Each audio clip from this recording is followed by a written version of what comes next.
सभी को नमस्कार और जय माता जी की।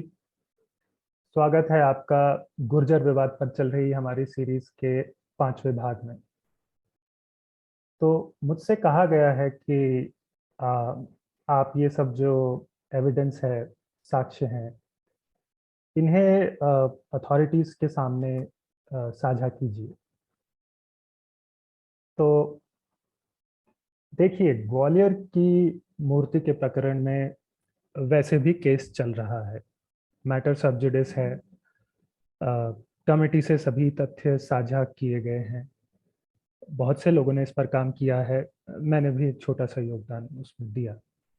तो निश्चिंत रहिए, जानकारी जो कुछ भी यहाँ साझा की जा रही है, ये जानकारी अथॉरिटीज तक आगे दी गई है। तो आज के लिए शुरू करते हैं। मैं एक छोटा सा रिकैप कर देता हूँ कि अब तक हमने क्या कंटेंट कवर किया है। तो अब तक हमने तोमरों को गुर्जर कहने के दावे का खंडन किया है। गुर्जर के अर्थ के लिए उससे जुड़े गुर्जरात्र, गुर्जरत्रा जैसे शब्दों का हमने तकनीकी विश्लेषण किया था। फिर गुर्जर शब्द के सबसे पहले उल्लेख, the oldest mentions where we find the word, ये किस प्रकार के हैं, उनसे क्या निष्कर्ष निकलते हैं, वो हमने देखा है।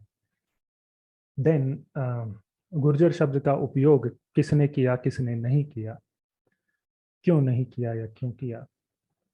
13वीं सदी तक फिर हमने गुर्जर और उससे बने शब्दों का जहां जहां उल्लेख आया, उसके कॉन्टेक्स्ट सहित उसका आकलन किया, एनालाइज दैट। तो क्या अर्थ है और वो सब। गुर्जर नाम जो है, ये ऐसी किसी जाति जनजाति से स्थान को मिला है या स्थान से उसके सभी निवासियों को मिला, इसके हमने साक्ष्य देखे। और ये भी कि गुर्जर शब्द का प्रयोग इतिहास में कितने अलग अलग बैकग्राउंड के लोगों ने किया, across the boundaries of caste, tribe and creed, और कैसे ये शब्द इन सब परिवर्तनों के बीच एक कांस्टेंट बना रहा, कांस्टेंट फैक्टर। तो that's about the portions that we've covered so far. And now moving on to the first slide for today. तो आज का पहला साक्ष्य है 14वीं सदी के आरंभ की द्रव्य परीक्षा से। हम लोग पीछे इस ग्रंथ और इसके लेखक का परिचय देख चुके हैं। ठकुर फेरू ने द्रव्य परीक्षा में जब उत्तर भारत में उपलब्ध सिक्कों का तोल आदि वर्णन किया, तो दो प्रकार से सिक्कों का वर्गीकरण किया, कैटेगराइज किया। एक तो पदार्थ से, मेटल वाइज, चांदी की मुद्रा, स्वर्ण मुद्रा, द्विधातु मिश्रित मुद्रा, two metals mixed in the coin, त्रिधातु मिश्रित मुद्रा, three metals, and likewise a few मोर।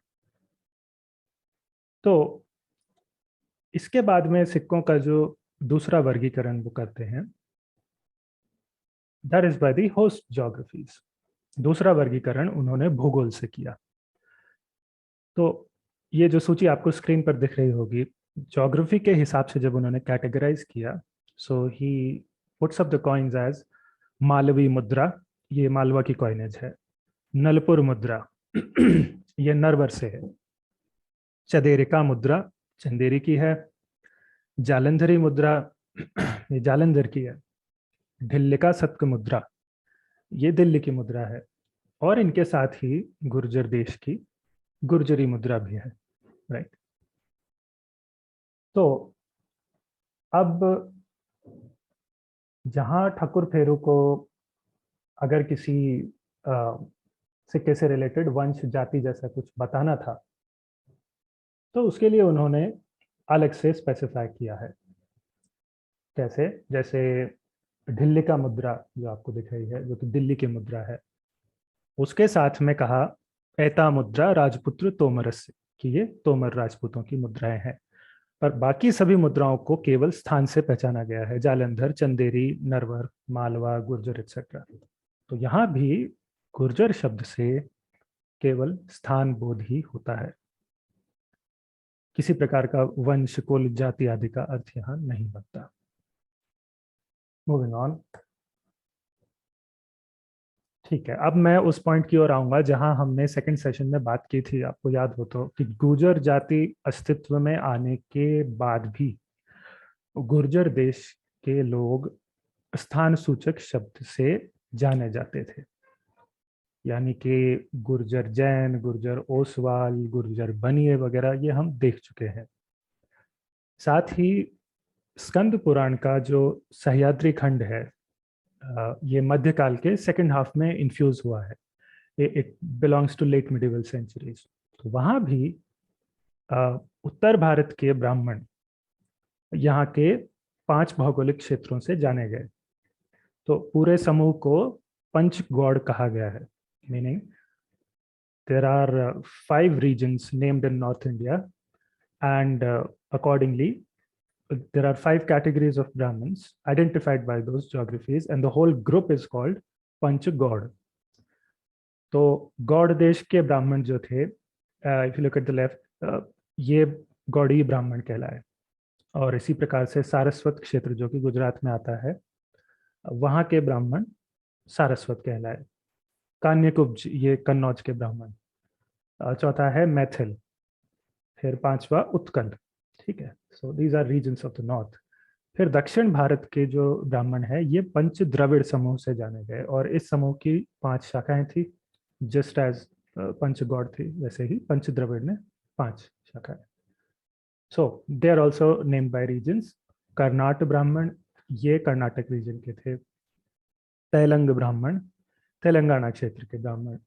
द्रविड़ ब्राह्मण, generally a term for the whole south, but specifically the far south, जो केरल तमिलनाडु का क्षेत्र है वहाँ। महाराष्ट्रीय, that's pretty obvious. And the last is Gurjar Brahmins, are those who were from the Gurjar देश। So Gurjar देश के ब्राह्मण अपने देश के नाम से गुर्जर ब्राह्मण कहलाए, ये सिद्ध होता है। और ये सब, जैसा कि मैंने पहले कहा, जो वास्तविक गुर्जर जाति है, काल्पनिक नहीं, जिसको लोग अपने इमेजिनेशन से वो अरबों के हमले वाले समय में और 2500 साल पहले तक रिवर्स प्रोजेक्शन कर रहे हैं, वो फिक्शन नहीं। जो रियल गुर्जर जाति है, उसके अस्तित्व में आने के बाद भी ऐसा क्लियर ज्योग्राफी बेस्ड आइडेंटिफिकेशन हो रहा है, कहीं कोई कंफ्यूजन नहीं है। तो पंचगौड़ और पंच द्रविड़ में ब्राह्मणों को कैटेगराइज किए जाने के उल्लेख आपको और बहुत सी जगहों पर मिल जाते हैं। जैसे कि आप पीछे जाएं तो 12वीं सदी की राजतरंगिणी है, और 10वीं सदी का संजान शिलालेख। ठीक है, इसकी बात मैं अभी आगे की स्लाइड्स में करूंगा। और and if you come forward in the later centuries, तो 17वीं सदी के जो पुरानी हिंदी में लिखे काव्य हैं, उनमें भी यही व्यवस्था दिखती है। फॉर एग्जाम्पल, ये जो आपको स्क्रीन में नीचे दिखाई दे रहा है, ये हृदय राम मिश्र की रस रत्नाकर से है। तो इसमें कवि जब अपनी वंशावली बता रहे थे, तो वो कहते हैं, पंच गौड़ द्विज जगत में पंच द्राविड़ जानी, जहाँ जहाँ देश बसे वहाँ बसे तहाँ नाम विशेष बखानी। मीनिंग 5 प्रकार के गौड़ ब्राह्मण और 5 प्रकार के द्रविड़ ब्राह्मण इस जगत में विख्यात हैं। ये जिस जिस देश में जाकर बसे, उन उन देशों के नाम से जाने गए। ठीक, तो अब जिन्हें ये एग्जाम्पल्स देखकर लगता हो कि शायद मे भी कोई केवल ब्राह्मणों के साथ हुआ स्पेशल केस है, तो आपको याद दिला दूं फिर से, पाणिनि, हेमचंद्र और जैन प्रबंधों को देख लीजिए, जिनसे एविडेंस हम पिछले सेशंस में, पिछले एपिसोड्स में दे चुके हैं। जैसे कि मरुदेश के क्षत्रिय को मारव क्षत्रिय कहा गया था, इफ यू रिमेंबर। तो ऐसा ऐतिहासिक साहित्य में आपको ऐसे ढेरों उदाहरण मिल जाते हैं based on the geographical connotation. Moving on, right. अब तो ब्रिटिश एरा में गुर्जर शब्द का प्रयोग कैसा रहा, ये थोड़ा बहुत हमने पीछे देखा था एक एपिसोड में, तो मैं इस पर एक बार वापस आता हूँ। हमने पिछली बार जब देखा था, तो we had covered the gazettes, जो ब्रिटिश काल के गजेट हैं, कि लोगों की गुर्जर बनिए, गुर्जर ब्राह्मण, गुर्जर जैन जैसी पहचान इन गजेट्स में रिकॉर्डेड है। और कारण देते हुए कि ये लोग गुर्जर देश के थे, इसलिए ऐसे नाम। फिर ब्रिटिश काल के गजट जो है, इनको क्या होता है कि कई कई लोग आक्षेप कर सकते हैं कि नहीं, अंग्रेज तो बाहर से आए दुश्मन थे, और एक्स वाई जी कारण से गुजरों को इस तरह पोर्ट्रे किया, बहुत गलत पोर्ट्रे किया, ब्ला ब्ला ब्ला। Although anybody who is aware of the process of a census and gazette creation, they would know why that's highly unlikely to happen. But anyway, तो अब हम क्या करेंगे, हम ब्रिटिश डॉक्यूमेंट से हटकर एक ब्राह्मण वैद्य परिवार को लेंगे जो हल्दी घाटी युद्ध के बाद मेवाड़ से निकल के आमेर राज्य में बसे, the kingdom which was later known as Jaipur. तो अच्छा, by the way, this will debunk one more claim. कुछ लोग ब्रह्म वैवर्त पुराण का एक 16वीं सदी में लिखा हुआ अध्याय है, उससे एक श्लोक उठाते हैं एंड दे से इसमें कुछ राजाओं के लिए गुर्जर जाति, ये लिखा है कि वो गुर्जर जाति के थे। तो श्लोक आपके सामने है, टुवर्ड द लेफ्ट। अब यहाँ देखिए, जातीय का अर्थ हमने पहले कवर किया था, लेकिन आप एक बार राइट साइड का जो एग्जाम्पल है उस तरफ देखिए। तो मैं अभी मेवाड़ से निकले जिस ब्राह्मण वैद्य परिवार की बात कर रहा था, इनके कृष्ण राम भट्ट और उनके फैमिली मेंबर्स ने 19वीं सेंचुरी, 19वीं सदी में गुर्जर शब्द का कैसा प्रयोग किया है। So it says, and I underline that, Gurjar भूमि निर्जरांतर्गत भट्ट मेवाड़ जाति। अब यहाँ आपको जो मेवाड़ जातीय शब्द दिखा, उसके जातीय से क्या अर्थ लगना चाहिए। मैं पिछले एक सेशन में वैसे बता चुका हूँ, जातीय का लिटरल मीनिंग केवल जन्म है। अब जन्म किसी व्यक्ति से है, वंश जाति से है, किसी स्थान में जन्म होने की बात की गई है, विच ऑफ ऑल दिस। तो ये सब आपको कॉन्टेक्स्ट देखने से पता चलता है, जो काम इंटरनेट पर अंधों की तरह स्क्रीनशॉट चिपकाने वाले ट्रॉल्स नहीं करते और फिर इतने रायते फैलते हैं। एनीवेज, तो जातीय से अगर कास्ट या ट्राइबल कॉनोटेशन ही आता तो हमें मेवाड़ जातीय जैसे शब्द नहीं मिलते। बाकी जहां तक ब्रह्म वैवर्त पुराण के उस श्लोक की बात है टुवर्ड्स योर लेफ्ट, आप उसका कॉन्टेक्स्ट देखें, उसका ट्रांसलेशन भी पढ़ें, आपको सब समझ आ जाएगा।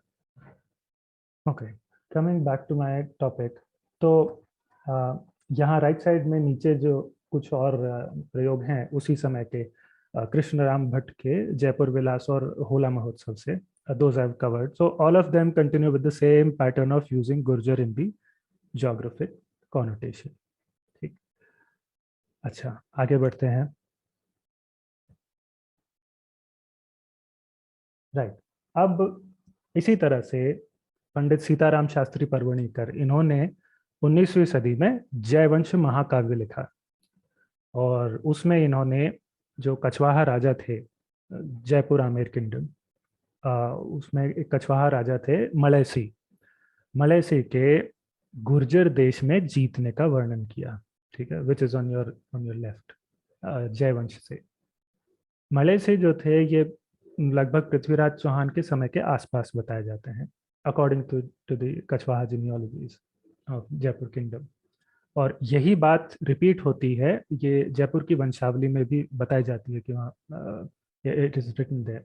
सो that's citation is towards your right. तो अब कोई सयाना उठ के ये जरूर कहेगा कि नहीं, ये सब भी तो ब्रिटिश काल का ही है, मतलब अंग्रेजों के पास तो और कोई काम नहीं था करने को, सब पे सीआईडी बिठा रखी थी इसी काम के लिए कि गुर्जर शब्द का कहीं भी कोई भी सही अर्थ या उपयोग ना कर ले, नहीं कर पाए। राइट, तो एक काम करते हैं, हम ब्रिटिश काल से आगे चले आते हैं। ठीक है, तो ये सब बेसलेस एलिगेशंस, ये आज़ादी के बाद गवर्नमेंट ऑफ इंडिया ने जो सेंसस कराए उनके लिए तो नहीं कहेंगे ना, तब तो अंग्रेज थे नहीं। ठीक, चलिए, ये जो आपको अब स्क्रीन पर दिख रहा है, ये जानकारी किसी ने ढूंढकर मुझसे साझा की थी। This is 1971 census of India monograph series, part 5 page 7। अब इसमें आप जो हाईलाइटेड सेक्शन है, गुजर पासी नाम का जो सेक्शन है, let me just briefly translate that in Hindi. तो इट सेज, देश के बाकी हिस्सों में तो गुजर एक ऐसा समुदाय है जो चरवाहा है, पेस्टोरल कैटल ग्रेजर्स। लेकिन अवध में पासी जाति के एक भाग को गुजर पासी कहते हैं, जबकि उनका चरवाहा होने से कोई भी संबंध नहीं रहा। फिर बाराबंकी जिले में पता चला कि राजपासी समुदाय की एक शाखा गुजर पासी कहलाती है, क्योंकि ये लोग गुर्जर देश यानी गुजरात से माइग्रेट करके यहाँ आए थे। End of translation. See, the point that I am trying to make is, Gurjar Desh का जो व्यक्ति गुर्जर देश से बाहर जाता था, उसे बाहर के लोग गुर्जर कहते थे, रिगार्डलेस ऑफ कास्ट, क्रीड और what ever background you have. तो ये उसकी पहचान में जुड़ जाता था, कॉग्नोमेन। पर ये पहचान एक इंडिविजुअल को मिलने और एक समूह को मिलने में थोड़ा सा अंतर आ जाता है। कैसे? देखिए, इंडिविजुअल जो है यानी व्यक्ति विशेष, उसका माइग्रेशन टेम्परेरी हो सकता है, ही कुड गेट बैक, वो गुर्जर देश वापस जा सकता है। लेकिन अगर कोई समूह है, mass migration of a social group has taken place, तो कई बार ये माइग्रेशन परमानेंट हो जाता है, द ग्रुप डजंट रिटर्न। अब ऐसी स्थिति में गुर्जर शब्द भी इनकी पहचान से परमानेंट बेसिस पर मजबूती से जुड़ जाता है, जैसा कि गुजर पासी समुदाय के साथ हुआ, राइट। अब quite likely the same has happened with those who we know as the Gujar caste today. अब वही बात है, गुर्जर देश से बाहर आने पर ये पहचान लगी रह गई। तो अब इतने साक्ष्यों के बाद में आई होप आपको स्पष्ट हुआ होगा कि सच क्या है, क्योंकि अब तक हमने गुर्जर शब्द के सबसे पहले उल्लेख से आगे चलते हुए मुगल काल, ब्रिटिश काल होते हुए आज़ादी के बाद तक के एविडेंस देखे, हमने संदर्भ समझा। तो अब प्रेस कॉन्फ्रेंस में दावा करने वाले जो आचार्यों और विद्वानों ने जो समय बताया, सपोजिटली 2500 वर्ष पहले, उस अनुसार उसी ग्रंथ से हम भी शुरू हुए थे, पंचतंत्र से, और गुर्जर शब्द के सबसे पहले उल्लेख को लेकर फिर वहां से हम आगे चलते रहे, राइट। तो हमने सब जगह ये पाया कि गुर्जर या उससे बने बाकी के शब्द, द डेरिवेटिव्स, जैसे गुर्जर राज वगैरह, ये केवल ज्योग्राफी और एक पॉलिटिकल यूनिट को सिग्निफाई करने के लिए प्रयोग हुए हैं, कहीं भी किसी कास्ट, ट्राइबल कॉनोटेशन में, यानी किसी एक जाति जनजाति विशेष के लिए प्रयोग नहीं हुए। अगर स्थान का नाम गुर्जर देश किसी गुर्जर जाति जनजाति से पड़ा होता, तो फर्स्टली न केवल इतने लंबे चौड़े इतिहास में हमें कई बार कास्ट या ट्राइबल कॉनोटेशन में गुर्जर शब्द का प्रयोग मिल जाता, शुड हैव बीन देयर, नहीं मिल रहा। सेकेंडली, पंचतंत्र में जो सबसे पुराना उल्लेख है गुर्जर देश का, उस पंचतंत्र से भी पहले का, क्योंकि वहां गुर्जर देश लिखा है, जाति जनजाति नहीं लिखा, तो उस पंचतंत्र से भी पहले का गुर्जर जाति के अस्तित्व का साक्ष्य मिलना चाहिए, right. But we have absolutely nothing of that sort, न पंचतंत्र के पहले है न बाद में है, ठीक। सो यहाँ मैं गुर्जर शब्द की व्याख्या का ये जो विषय है, इस पर एविडेंस देने का क्रम रोक कर अगले दावे को ले लेता हूँ। ओके,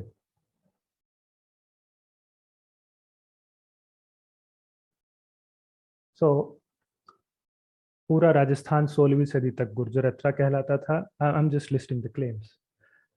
भौगोलिक क्षेत्र का नाम गुर्जरात्र वहाँ गुर्जर जाति के शासन के कारण पड़ा। ऐसा सिद्ध करने के लिए प्रेस कॉन्फ्रेंस में फिर आचार्य जी कहते हैं कि कन्नौज को गुर्जर प्रतिहार शासन से पहले या बाद में कभी भी गुर्जर देश नहीं कहा गया, ठीक।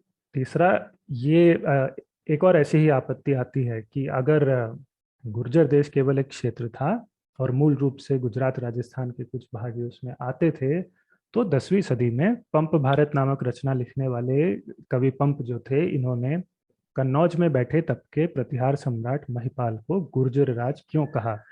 बिकॉज उनका अधिकार उत्तर भारत के एक बहुत बड़े हिस्से पर था, not just that core Gurjar desh. Right, let's start with the last claim. ठीक है, उत्तर के लिए मैं कुछ उदाहरण लूंगा, सम एग्जाम्पल्स। देखिए, गौड़ देश, गौड़ देश जो था, ये प्री पार्टीशन बंगाल का एक सीमित राज्य होने पर भी ऐतिहासिक साहित्य में देखें तो बार बार गौड़ देश से, गौड़ शब्द से पूरे उत्तर भारत का अर्थ लिया गया है। ठीक है, और हम आगे विस्तार से इस पर रेफरेंसेस सहित देखेंगे। That's number one. सेकेंडली, हमारे देश का नाम भारत पड़ा जबकि हम लगभग 1 अरब 38 करोड़ लोगों में से अधिकतर वेदकालीन राजा भरत जो हैं उनके वंशज भी नहीं होंगे, not in the direct lineage.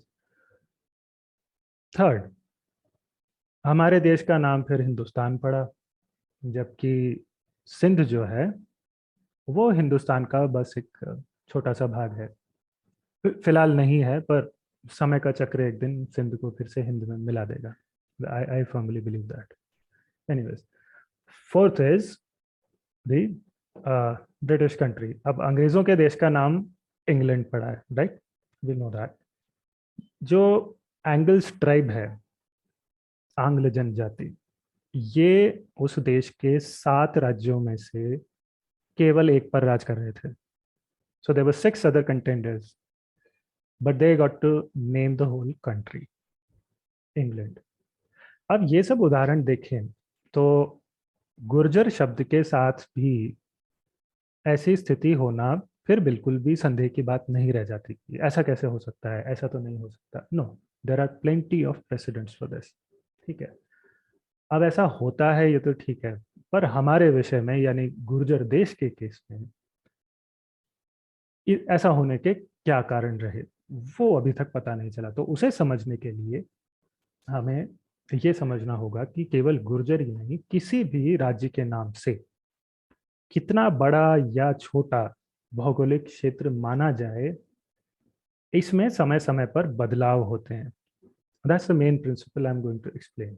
अब ये बदलाव कैसे होते हैं? So will now see some examples for that and so first we'll do the countries other than Gurjar, couple of countries, and then we'll move to Gurjar. Okay.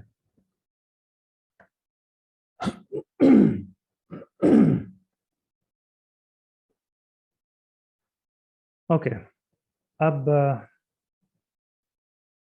the first example is ये लाट देश है।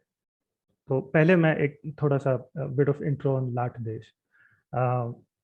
गुजरात में खेड़ा और उससे नीचे भरूच के आसपास का जो क्षेत्र है, ये पूरा प्रांत ईसा पूर्व की सदियों से लेकर, मीनिंग द BCE सेंचुरीज, वहां से लेकर सल्तनत काल तक, फॉर रफली 1500 ईयर्स इसे लाट देश सॉरी, इसे लाट देश कहा जाता था। अब इसके एंशियंट एविडेंस हमें जो ग्रीक स्कॉलर थे क्लॉडियस टॉलेमी, उनके लेखन से लेकर कामसूत्र और वराहमिहिर से लेकर गुप्त काल तक के शिलालेखों में मिल जाती है।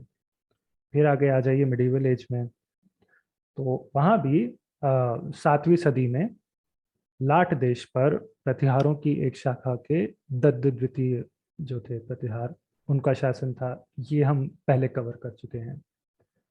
अच्छा, ये प्रतिहार ही थे, ये कैसे पता चलता है? ये शिलालेखों में जो इनकी वंशावली थी, कई शिलालेखों में आई है, ये इन्हें मंडौर की प्रतिहार शाखा से मिलाती है। They basically connect that there on an offshoot from the Mandore branch of Pratihara. और जैसे इनके नाम आते हैं इस ब्रांच के, ये किसी और राजवंश से नहीं मिलते उस समय जितने भी और क्लैंस थे। राइट, तो अब एक तो लाट के जो प्रतिहार हैं, सॉरी, या तो लाट के जो प्रतिहार हैं ये अपने आप को सामंत कहते थे। फ्यूडेटरी वसाल्स, यानी या तो सम्राट हर्षवर्धन के अधीन या फिर दक्षिण से जो उस समय पुलकेशिन चालुक्य थे उनके अधीन, but basically they were vassals going by their titles. तो दोनों पक्षों ने, उत्तर से हर्षवर्धन और दक्षिण से पुलकेशिन, जिनका फ्रिक्शन था उस समय, and they were dominant powers in the north and the south, दोनों ने इन पर अपने प्रभाव की घोषणा की है लाट के प्रतिहारों पर, और ठीक उसी तरह से गुर्जर देश पर भी प्रभाव की घोषणा की है। So basically these were not very strong kingdoms at that time, small kingdoms. दूसरा, लाट के ये जो प्रतिहार हैं ये खुद को गुर्जर देश के राजाओं के वंश का कहते हैं। So in the third part of this series, we've already seen what that means. They just said that our ancestors belonged to the same family which ruled Gurjar Desh. अब हम लाट का टेरिटोरियल जो एक्सपेंशन या contraction है वो देखें, उससे पहले एक सवाल, अगर गुर्जर देश ये नाम गुर्जर जाति जनजाति से ही पड़ा, तो उस जाति जनजाति के प्रतिहार वंश ने जब शासन किया, तब फिर लाट गुर्जर देश क्यों नहीं कहलाने लगा? वहां भी प्रतिहार ही थे, यानी गुर्जर ही थे। चाहे आप बाण की हर्षचरित देख लें, हुएनसांग को पढ़ लें, पुलकेशिन का ऐहोल शिलालेख देख लें, लाट का हमेशा गुर्जर देश के बराबर में अलग से नाम आता रहा throughout the epigraphy as well as literature, ग्रंथों शिलालेखों में, सब जगह। तो क्यों गुर्जर राज की तरह लाट के राजा भी लाटेश्वर उपाधि लेके राज करते रहे?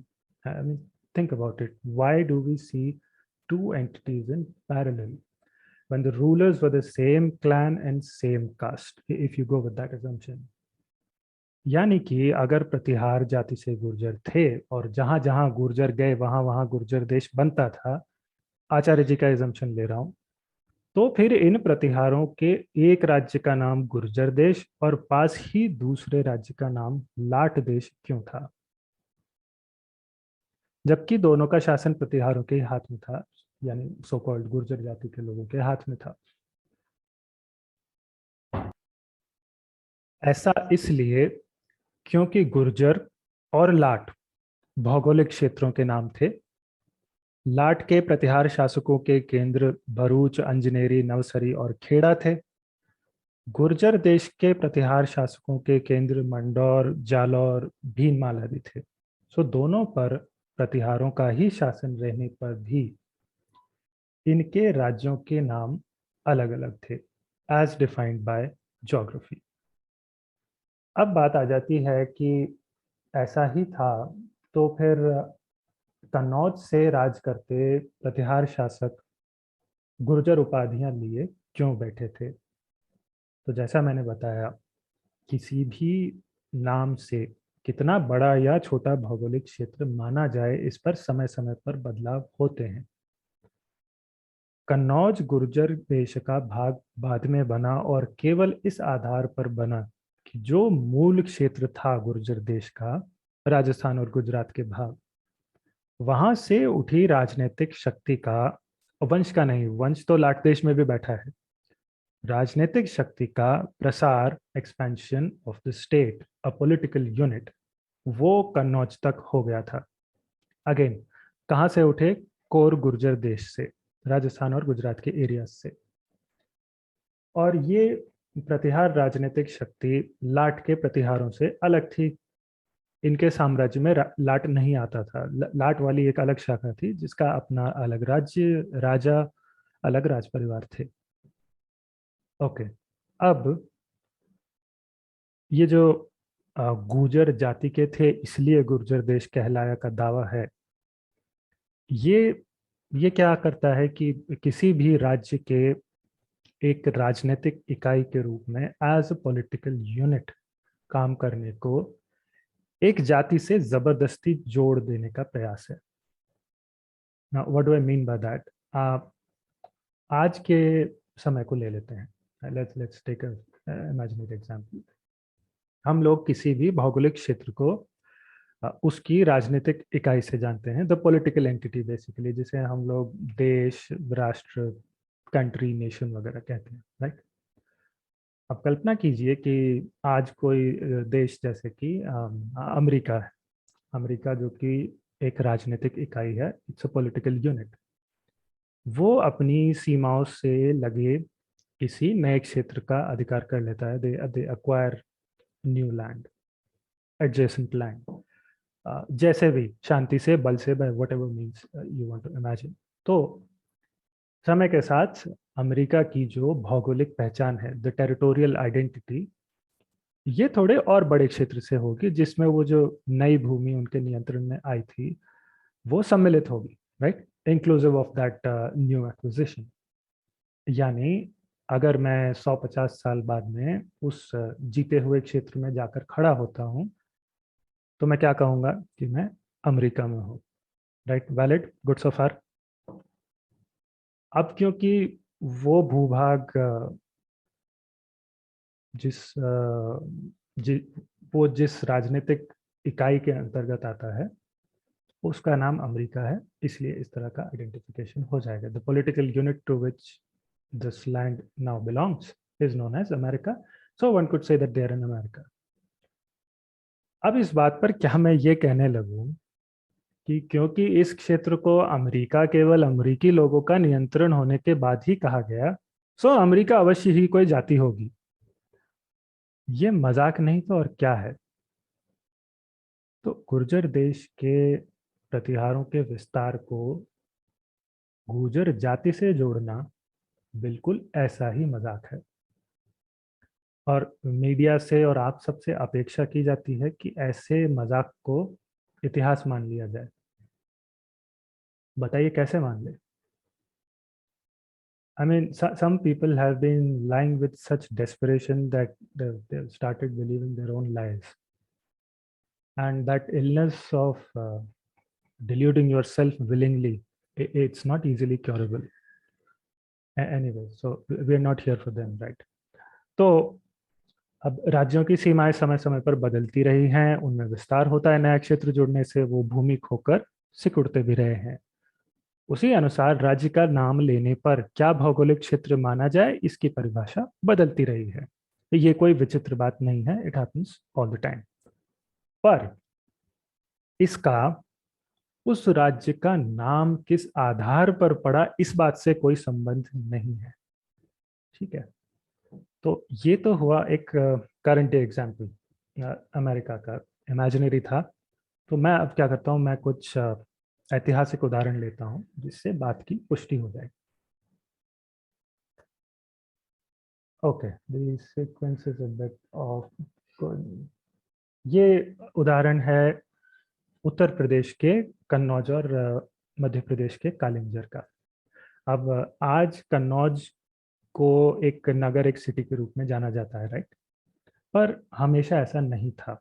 इतिहास में इस शब्द की जोग्राफिक आइडेंटिटी एक नगर की नहीं, एक पूरे राज्य की रही है।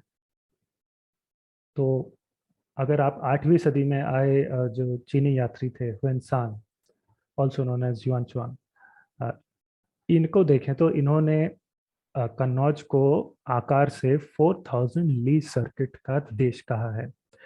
यानी आप इसे अगर एक चौकोर समझे, एक स्क्वायर समझे, और किसी एक स्थान से यात्रा शुरू करके if you come back on the same point, तो चारों एजेस से कुल मिलाकर आप 175 किलोमीटर्स का डिस्टेंस ट्रेवल करेंगे। I am just translating the 4000 li circuit area.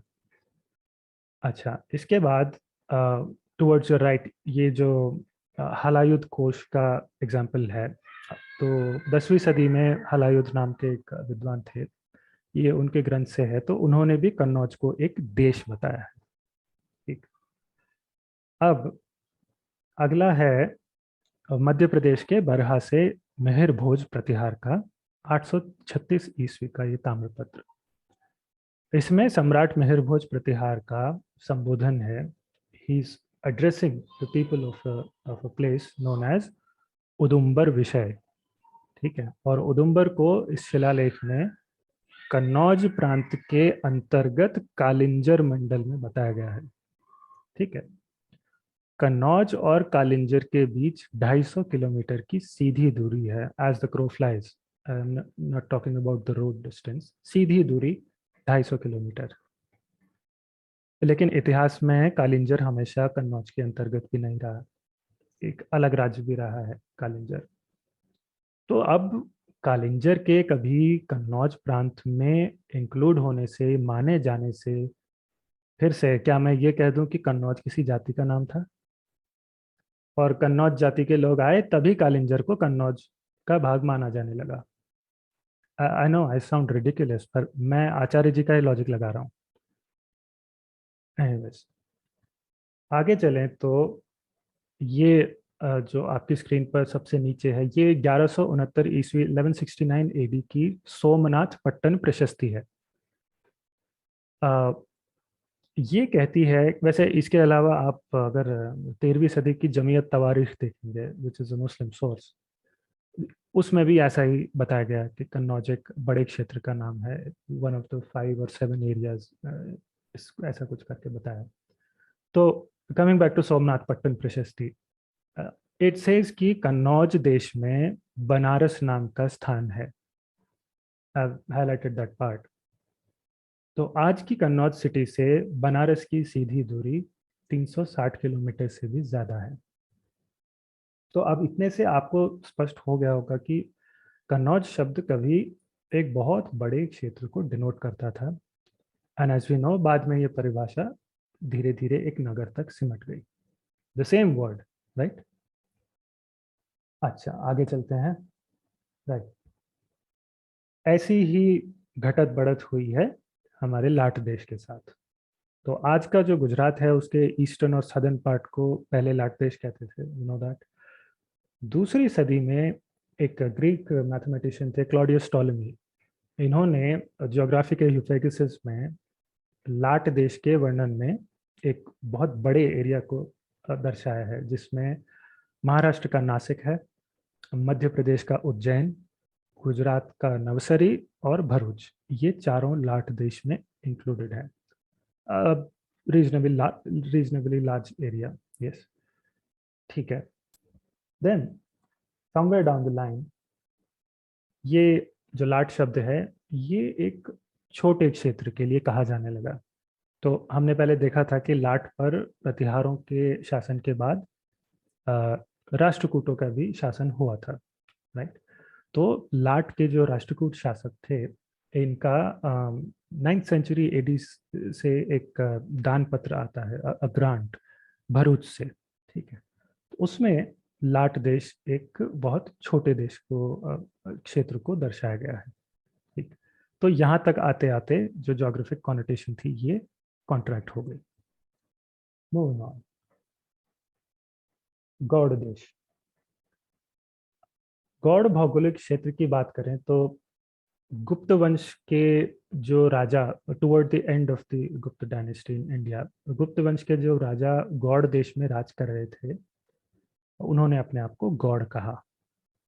फिर गौड़ देश पर पाल वंश का शासन आया। और अच्छा, पाल वंश के शासन से पहले भी गौड़ नाम केवल बंगाल के एरिया के लिए, रफली आई am just giving rough estimate, उस तरफ यूज होता था, which is corroborated by Harshcharit as well as Arya Manjushri Moolkalp. It's a Tibetan source, I think. तो ये वहाँ हमें पता चल जाता है। फिर क्या हुआ, 8th and 9th century AD, 8वीं 9वीं सदी में फिर पाल वंश के धर्मपाल और देवपाल, ये दो बहुत शक्तिशाली राजा है, वन आफ्टर द अदर। इन्होंने एक्सपैंड किया एंड ये जो राज्य था ये लगभग आधे उत्तर भारत तक फैल गया। और फिर इस गौड़ राज्य में कुछ समय के लिए, नॉट फॉर वेरी लॉन्ग, उत्तर भारत का कन्नौज जैसा शक्ति केंद्र भी इंक्लूड हो गया। ये हमें खलीमपुर शिलालेख से पता चल जाता है।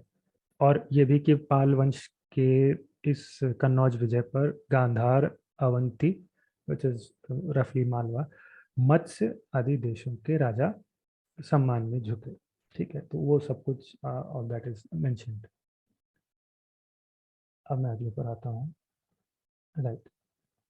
ये नीचे की ओर गुजरात के संजान से राष्ट्रकूटों का ही 926 ईस्वी का शिलालेख है। इसमें पंच गौड़ ब्राह्मणों को भोजन कराए जाने का उल्लेख है। ठीक है, तो यहाँ पंचगौड़ का अर्थ क्या है हम कुछ स्लाइड पीछे देख चुके हैं, so we know that already. उत्तर और दक्षिण भारत के ब्राह्मणों का वो जहाँ से थे उस भौगोलिक आधार पर पांच पांच शाखाओं में कैटेगराइज किया, नॉर्थ की पांच, साउथ की पांच। तो उसी से पंचगौड़ यानी उत्तर भारत की पांच शाखाएं हुई और पंच द्राविड़ दक्षिण भारत की। तो गौड़ से यहाँ अर्थ पूरा उत्तर भारत लिया गया है। और फिर गौड़ जो क्षेत्र था, इस बढ़े हुए गौड़ क्षेत्र की जो मेमोरी है, ये 12th सेंचुरी की जो राज तरंगिणी है, फेमस टेक्स्ट, उसमें भी रिटेन होती है। तो वहाँ पर उत्तर भारत के लिए फिर से लेट मी शो दैट, या तो वहाँ क्या हुआ कि फिर से उत्तर भारत के लिए पंचगौड़ शब्द का प्रयोग हुआ, और इस बार गौड़ यानी उत्तर भारत के पांच राजाओं के बारे में कहा गया है। पंच गौड़ादि पंचित्वा श्वशुरम। तो it pertains to some weddings and all of this. Yeah.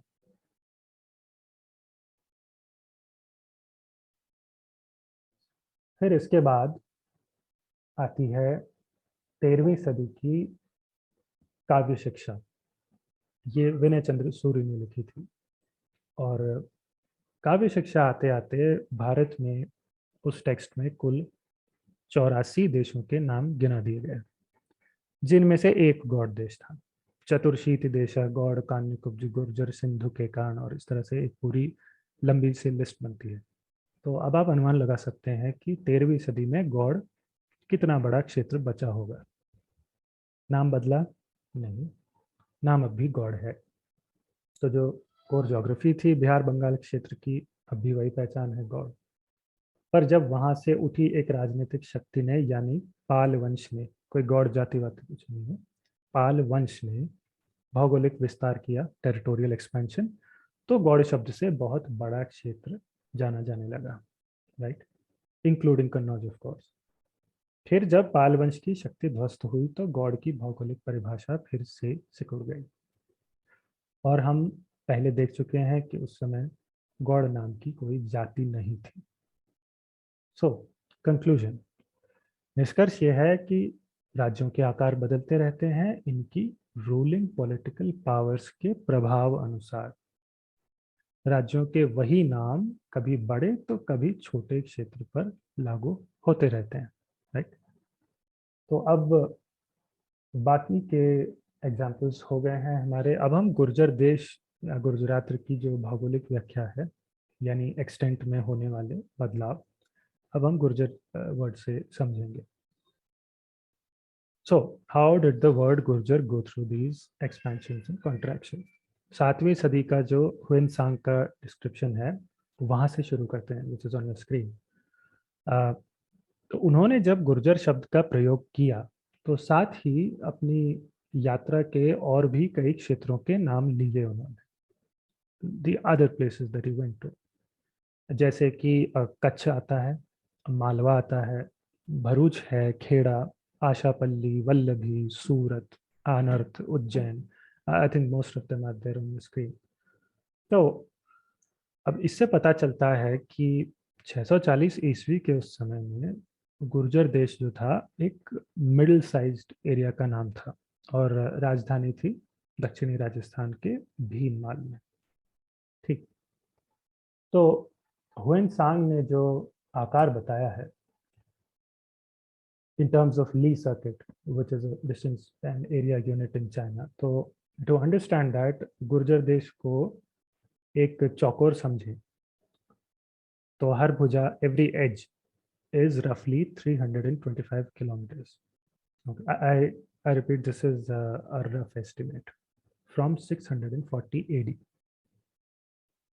अच्छा, तो अब इस एस्टिमेट का मतलब ये हुआ कि 7वीं सदी के गुर्जर देश में आज के गुजरात के कुछ एरियाज, दक्षिणी राजस्थान और पश्चिमी राजस्थान के कुछ भाग आएंगे। ठीक। फिर जब प्रतिहार शक्ति से गुर्जर राज्य का विस्तार हुआ on the shoulders of Pratihar power, तो गुर्जर देश फिर केवल मंदौर से पाटन तक का या उससे भी छोटा एरिया नहीं था। अब इसमें डीडवाना आता था, जो कि हमें दौलतपुरा के दानपत्र में मिल जाता है। इसमें अलवर का एरिया भी था, जिसका थोड़ा बहुत संकेत हमें राजौर के शिलालेख से हो जाता है। Let me annotate that so that it's easier to understand. Right. तो जो दौलतपुरा वाला एरिया है, Rajaur, Daulatpura and Didwana, I think या इट्स हियर, राजौर के पास ही है। राइट।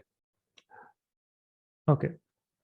फिर पंजाब, पंजाब तक गुर्जर देश, ये जो नाम का ये साम्राज्य था, इसके फैलने के साक्ष्य हमें राजतरंगिणी में मिलते हैं। And I will come to that later. और 9वीं सदी के मध्य तक कालिंजर और कन्नौज दोनों इस गुर्जर देश में समा गए थे। So Punjab would be somewhere upwards from here, and Kannauj and Kalinjar, Kalinjar is somewhere here I think. या ओके। तो कालिंजर और कन्नौज दोनों गुर्जर देश का पार्ट बन गए थे। So I've just marked the places so you can get a glimpse of how what was the extent. तो ये हमें फिर पंप भारत और जो बरहा की कॉपर प्लेट है उससे प्रूव हो जाता है, कालिंजर और कन्नौज का। अच्छा, बाय द वे, ये जो प्रेस कॉन्फ्रेंस हुई थी, इसमें आचार्य जी का एक और दावा था कि लाट, सौराष्ट्र, कैवार्त आदि क्षेत्र गुर्जरत्रा के भाग थे। ऐसा नहीं है। ये सब क्षेत्र गुर्जरत्रा के भाग होते तो ग्रंथों और शिलालेखों में गुर्जरत्रा के साथ या गुर्जर देश के साथ इनका अलग से हर बार नाम नहीं आता। अगर हरियाणा और यूपी भारत का भाग है तो मैं ये नहीं कहूंगा ना कि मेरा शासन भारत में था, हरियाणा में था और यूपी में था। It's unnecessary and illogical. So moving on, the annotations. Yeah.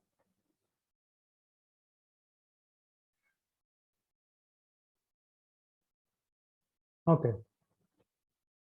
अब गुर्जर देश से बड़े क्षेत्र का, a larger area in terms of geographic connotation, ये मिलने का जो हमारा लास्ट एविडेंस आता है, ये है मिड 10th सेंचुरी से।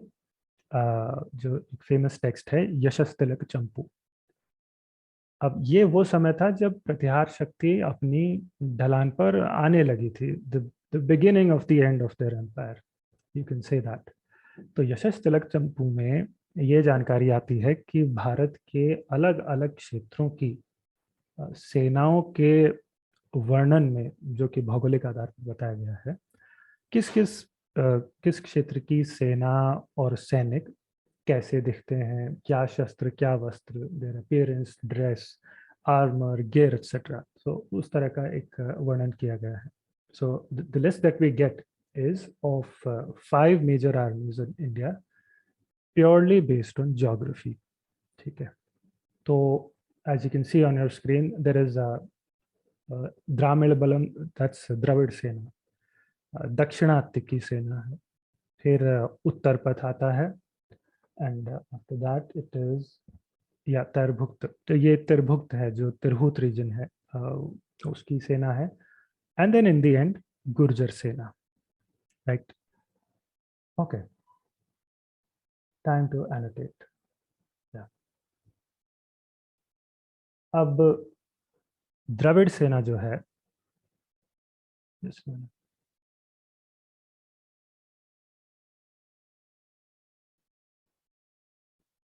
राइट, द्रविड़ सेना जो है, ये द्रविड़ रीजन जो बताया गया है, इट्स रफली दी फार साउथ केरल तमिलनाडु वाला जो एरिया है उसको बोला गया है।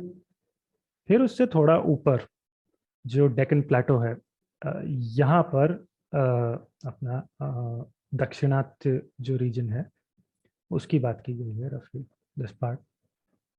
देन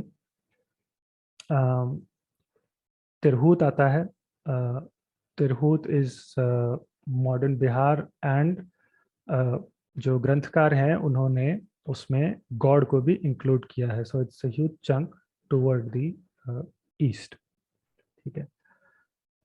इसके बाद उत्तर पथ में आता है दिल्ली से उत्तर और पश्चिम का क्षेत्र। So I would draw that as, these are rough markings by the way, something like this. Okay, तो यहाँ क्या हुआ है, जो पाकिस्तान, कश्मीर, हिमाचल, पंजाब, हरियाणा, ये सब एरियाज हैं, दोज आर आइडेंटिफाइड एज उत्तर पथ। और ग्रंथ में एक और बात बताई गई है कि उत्तर पथ क्षेत्र के घोड़े ये सबसे अच्छे बताए गए हैं।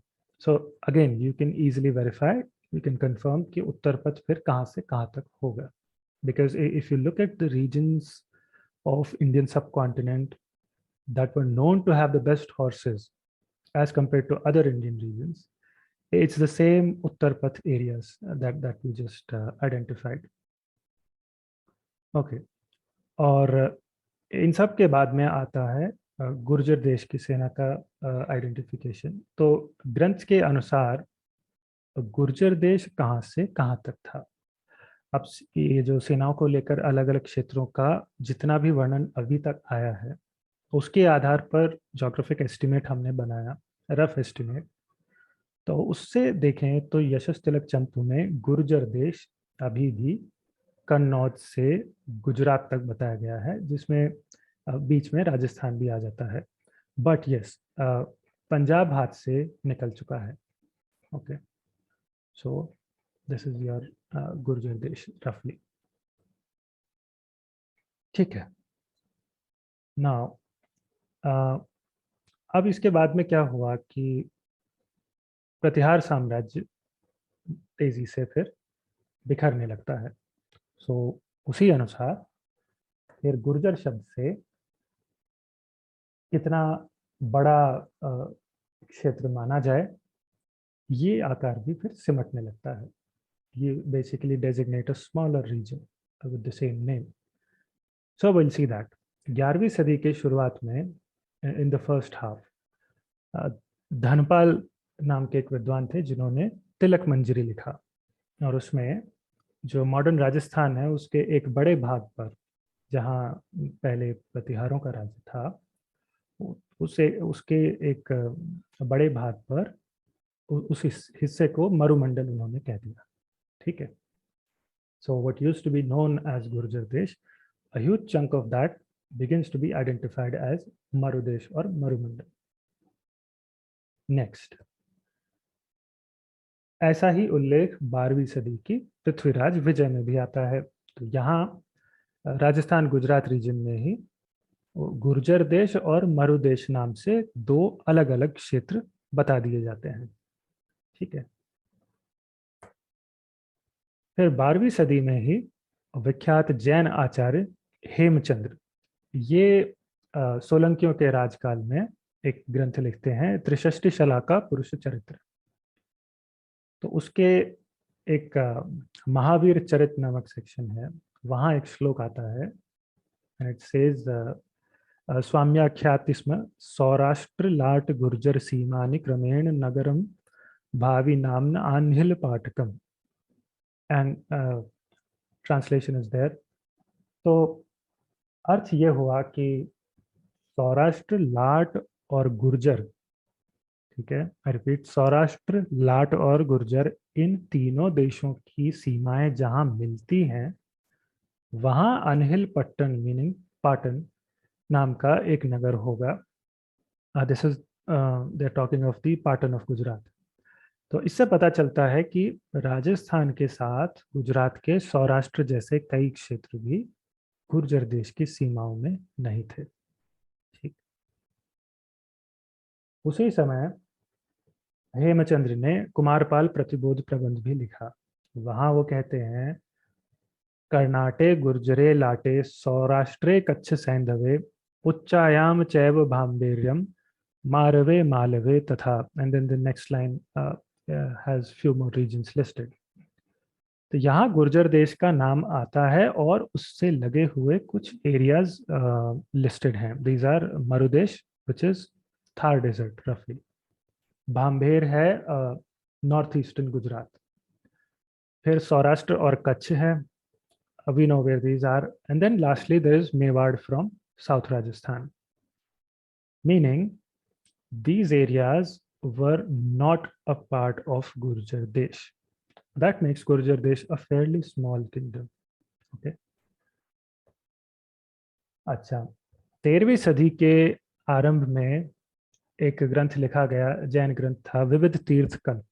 ठीक है, उसमें एक वर्णन आता है कि इट सेज, अन्नो गज्जन वै गुज्जरम भंजित तव वलंतो पत्तो सच्चौरे, यानी एक और गजनीपति, एक मलेच्छ, गुर्जर को नष्ट करके लौटता हुआ सांचौर तक पहुंच गया।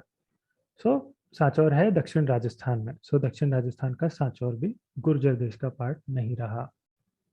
Now the conclusion is, Gurjar देश अब पहले की तुलना में एक छोटा क्षेत्र था, और जिस पॉलिटिकल यूनिट के अंतर्गत गुर्जर देश एक्सपैंड हुआ था कभी, यानी कि प्रतिहार साम्राज्य, उसके समाप्त होने के साथ ही गुर्जर शब्द से कितनी भूमि मानी जाए वो लिमिट भी सिकुड़ जाती है, रिट्रैक्ट करती है, लेकिन समाप्त नहीं होती। It's important to note that difference. तो प्रतिहार साम्राज्य चला गया, but Gurjar Desh is still there, smaller but still there. और आगे चलकर हम देखेंगे कि ऐसा क्यों है। तो जो प्रश्न था कि फिर सम्राट महिपाल प्रतिहार तो बहुत बड़े क्षेत्र पर राज कर रहे थे, उन्हें गुर्जर राज क्यों कहा गया? आई होप आपको स्पष्ट हुआ होगा कि गुर्जर शब्द की भौगोलिक परिभाषा, ज्योग्राफिक कॉनोटेशन जो है, उसके बढ़ने से, एक्सपेंशन से ऐसा हुआ है, और इसे किसी जाति से जोड़ना गलत है। ये एक्सपेंशन कॉन्ट्रैक्शन इतिहास में बार बार होता आया है। अनेकों राज्यों देशों के साथ वही नाम रखते हुए ऐसी टेरिटोरियल घटत बढ़त हुई है, जिसके एग्जाम्पल्स हमने देखे। Moving on. अब एक दावा जो initially when I shown those three claims, उसमें पहला वाला था कि राजस्थान जो है ये 16वीं सदी तक गुर्जर देश का भाग रहा, आचार्य जी कहते हैं प्रेस कॉन्फ्रेंस में। तो देखिए, राजस्थान में 10वीं सदी से ही सांभर अजमेर के चौहानों का स्वतंत्र राज्य था। अगर पृथ्वीराज के परिवार वाला चौहानों का राज्य देखें, तो वैसे इनके भी गुजर होने का दावा है कि किसी को भी नहीं छोड़ा। तो एनीवेज, चौहानों का जो ये क्षेत्र है राजस्थान में, राजधानी सांभर और फिर अजमेर थी, ये गुर्जर देश नहीं बल्कि सपादलक्ष राज्य कहलाता था। कब? प्रतिहारों का साम्राज्य समाप्त होने के बाद। और चौहान राजा को अलग अलग ग्रंथों में सपादलक्ष, क्षितिपति, जांगल नरेश आदि कहा गया। गुर्जर देश कहीं भी नहीं कहा गया। 12वीं सदी में गुर्जर देश के जो एक आचार्य थे हेमचंद्र जी, उन्होंने द्वयाश्रय महाकाव्य लिखा। ही एक्चुअली रोट अ लॉट। तो उन्होंने द्वयाश्रय महाकाव्य में पूरी तुलना की है, कंपेयर किया है अच्छे से, कि गुर्जर देश जो है ये एक दूसरे राज्य सपादलक्ष से दक्षिण में है, और अवंती देश इन दोनों देशों से पूर्व की ओर है। सो अवंती इज रफली the same area as Malwa. Sometimes they use them interchangeably for the same region, Malwa, Avanti. Okay, अब यही स्थिति पृथ्वीराज विजय में है। I think I have that somewhere, या इट्स देयर। तो यहाँ भी चौहान राजा को चौहान राज्य को सॉरी सपादलक्ष कहा गया है। फिर राइट, प्रबंध चिंतामणि। तो गुर्जर देश में रहने वाले एक और आचार्य थे मेरुतुंग। इन्होंने अपनी प्रबंध चिंतामणि में चौहान राजा को सपादलक्ष क्षितिपति कहा। So I'll go to those verses. It says, कस्मिन्नप्यवसरे सपादलक्षीय क्षितिपते Shri मूल राजाभिषेण युतम गुर्जर देश संधौ समाजगाम। अर्थ है कि गुर्जर देश में मूलराज सोलंकी का जो राज्याभिषेक हो गया, even he was coronated, sometime after that, Sapadalaksha क्षितिपति यानी सपादलक्ष भूमि के स्वामी राजा अपनी सेना के साथ गुर्जर देश पर आक्रमण करने उसकी सीमा पर आ गए, संधौ समाजगा। So it was actually a common practice in those days. मतलब whenever your neighboring kingdom has had a new king or there's any kind of political instability, so people try to make use of that opportunity, or they just poke to test the resolve and stability of the kingdom. So this was just an example of that scenario. और साक्ष्य देख लेते हैं। 14वीं सदी के आरंभ में जब नाभिनंदन जीर्णोद्धार लिखा गया था, we've seen this text earlier, उसके तीसरे प्रस्ताव में अलाउद्दीन खिलजी के अभियानों की चर्चा आती है। So as you can see, अब इसमें सपादलक्ष और गुर्जर के अलावा I've highlighted a couple of places.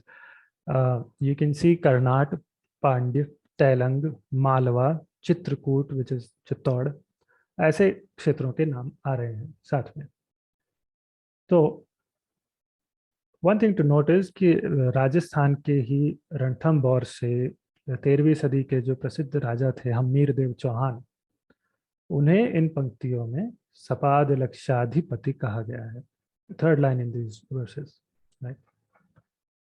Okay, तो अब इन साक्ष्यों से हमें ये पता चला कि पृथ्वीराज चौहान और उनके पूर्वजों का पूरा सपादलक्ष राज्य ये राजस्थान के एक बहुत बड़े भाग पर स्थापित था, लंबे समय तक स्थापित रहा प्रतिहार साम्राज्य मिटने के बाद। और ये राज्य गुर्जर देश की सीमाओं के बाहर था। उसकी पहचान गुर्जर देश से अलग थी। पृथ्वीराज के सदियों बाद भी ये पहचान बनी रही, as you can see from the example of Hammir Dev Ranthambore से। He was in eastern Rajasthan. So this Chauhan kingdom, we understand that it coexisted as sort of a neighbor alongside the Gurjar Desh kingdom of Solankis. ठीक है, तो हमने प्रतिहार काल के बाद की कई सदियों के जो साक्ष्य देखे अभी तक, उसके बाद में कोई मिथक चलने की संभावना बचनी नहीं चाहिए। 13वीं सदी आते आते लगभग पूरा राजस्थान ही गुर्जर देश की सीमाओं से बाहर जा चुका था।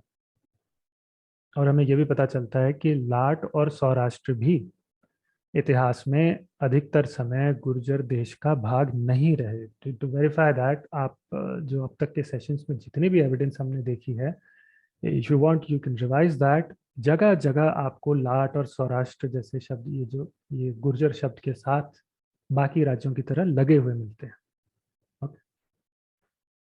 नाउ, तो अब इस सब से राजस्थान का कितना हिस्सा इतिहास में कितने समय तक गुर्जर देश कहलाया, कब नहीं कहलाया, ये आपको आई होप समझ आ गया होगा।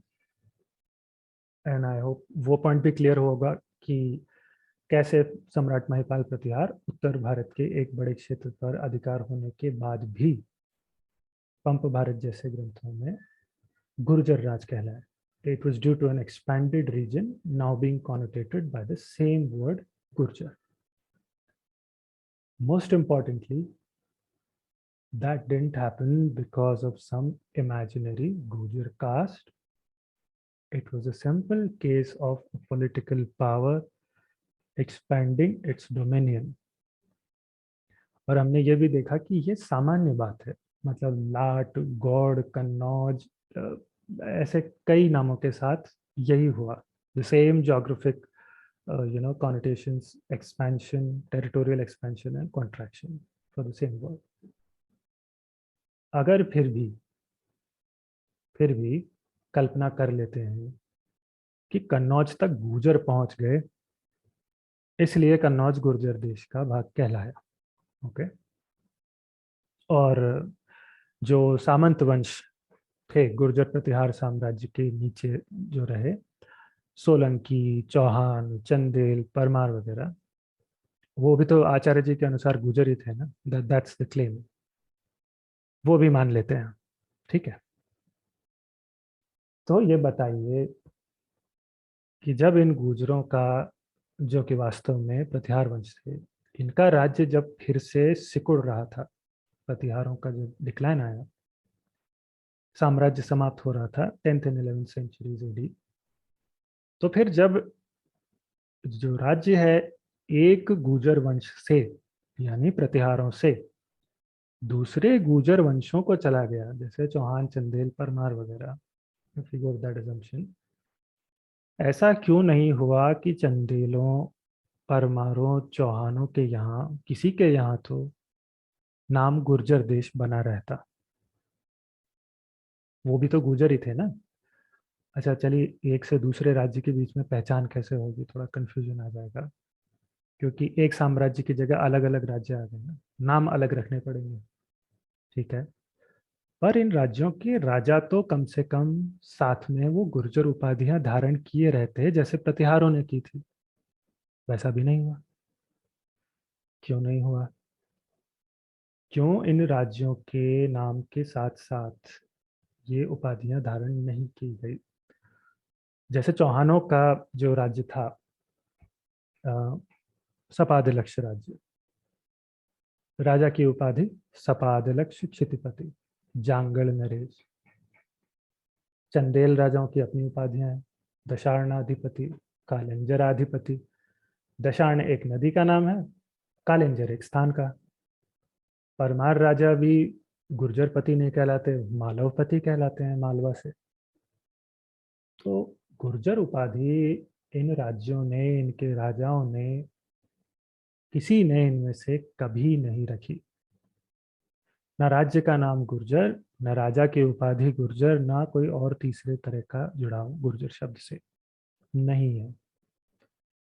केवल सोलंकी, केवल सोलंकी ही ऐसे सामंत वंश थे प्रतिहारों के, जिनका स्वतंत्र राज्य 11वीं सदी में प्रतिहार साम्राज्य अस्त होने के बाद भी गुर्जर देश कहला रहा था। और सोलंकी राजा ही प्रतिहारों के स्थान पर अब अपने आप को गुर्जर नरेश कह रहे थे। We have seen that already. पर क्यों? तो वही क्यों और बाकी राज्यों ने ऐसा क्यों नहीं किया? क्योंकि प्रतिहारों के सभी सामंत वंशों में से केवल सोलंकी ही थे जो उस समय दक्षिणी राजस्थान और गुजरात के उन क्षेत्रों में प्रतिहारों से सत्ता ले रहे थे जिन क्षेत्रों का नाम ही गुर्जर देश था। वो क्षेत्र जो गुर्जर देश की मूल भूमि या कोर टेरिटरी कहे जा सकते हैं, वहां अब सोलंकी शासन था। तो सोलंकियों का प्रतिहारों से ऐसा कोई जिनेलॉजिकल कनेक्शन वगैरह नहीं है कि सोलंकी प्रतिहारों में से निकले हों या उनकी उनकी ब्रांच हो, उस आधार पर गुर्जर शब्द इनहेरिट कर लिया हो। नहीं, there is no such connection. Two different clans.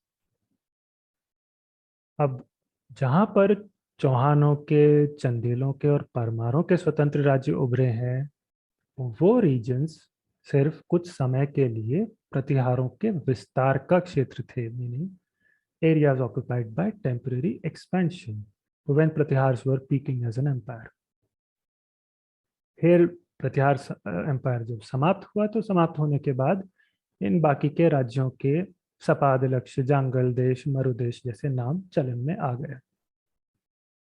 That's how right after Pratihars only the Solankis used the term Gurjar and not anybody else like Chauhans, Parmars, Chandels, none of them. Lastly, जहाँ तक राजस्थान की बात है, तो पूरा राजस्थान 16वीं सदी तक गुर्जरत्रा नहीं कहलाता था। 16वीं सदी छोड़िए, प्रतिहारों का जो पीक टाइम है 200 ईयर्स, उसे छोड़कर बाकी कभी भी इतिहास में पूरा राजस्थान, क्या आधा राजस्थान भी गुर्जरात्र नहीं कहलाया। Okay, that's the last slide for today I guess. या यहाँ दाईं तरफ जो नाम है, ये सभी लोग, यानी अजमेर के चौहान है, मालवा के परमार है, लाट के प्रतिहार हैं, चंदेल, कलचुरी, तोमर, ये अपने आप को या एक दूसरे को कभी गुर्जर नहीं कहते। ठीक है, बाईं तरफ आपको जो नाम दिख रहे हैं, इन्हें गुर्जर कहा गया है। तो ये है प्रतिहार, चावड़ों को कहा है, सोलंकियों को कहा है, दक्षिणी राजस्थान के नडौल के जो चौहान हैं उन्हें कहा गया है। Welcome to this. Mount Abu और चंद्रावती के एक छोटे से राज्य के परमारों को कहा गया है, वाघेलों को कहा गया है, और फिर अल्प खान जैसे मुस्लिम शासकों को गुर्जर कहा गया। अब थोड़ा सोचकर बताइए, बाईं तरफ ये जितने भी नाम मैंने बाद में लिए जिन्हें गुर्जर कहा गया, इनमें क्या कॉमन है? ये सारे अलग अलग वंश हैं। ठीक है, कुछ कुछ की एथनिक प्रोफाइल बिल्कुल अलग है, right, there is a lot of diversity है। Common factor, and the only common factor other than them being humans is geography. All of these powers towards your left, they ruled the core territory of Gurjar Desh, which was the region of South Rajasthan and North Gujarat. एक के बाद एक इन सब लोगों ने गुर्जर देश पर शासन किया, some time, for long time, जो भी है, और इसीलिए इन्हें गुर्जर उपाधियां मिली। और जो दाईं तरफ जो नाम लगे हैं, दैट लिस्ट, जिन्हें कभी भी गुर्जर नहीं कहा गया, ये वो लोग हैं जिनका राज कभी भी उस कोर टेरिटरी में, यानी गुर्जर देश में नहीं रहा। तो अब तक आपको समझ आया होगा कि पहचान का अंतर किससे आ रहा है। ये भूगोल से निर्धारित हुआ है, ना कि किसी जाति से। आज के लिए इतना ही, मिलते हैं अगले अंक में। प्रणाम।